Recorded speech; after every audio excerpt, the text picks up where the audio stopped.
In today's video, I'm going to teach you how to link Jira issues to Confluence pages. Linking your team's Jira issues right on a Confluence page lets stakeholders see status and context without bouncing between tools, and it keeps your docs fresh with live data. Start by opening Confluence. In the top navigation, open the Apps menu and choose Explore More Apps. That takes you to the Marketplace area inside Confluence where integrations and macros live. Use the search bar there to look for the phrase Jira issues. This narrows the results to add-ons that surface Jira content on a page. From the results, select Stay Guild Tasks, also called the Jira Issues Tables macro for Confluence.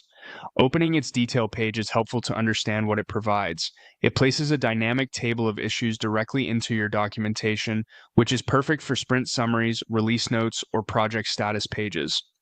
Now head to the Confluence page where you want the issues to appear. Open that page and click Edit to switch into the editor. Inside the editor, use the / shortcut to bring up the macro picker. Type Jira after the slash to filter the list. You'll see Jira-related macros appear. Choose the one that matches the integration you intend to use. If the option isn't visible in the quick list, no problem. Select View More to open the full macro browser. In the browser search field, type Jira again to filter everything down to Jira integrations. This ensures you're picking from the full set of available macros, including the issues table macro you reviewed earlier.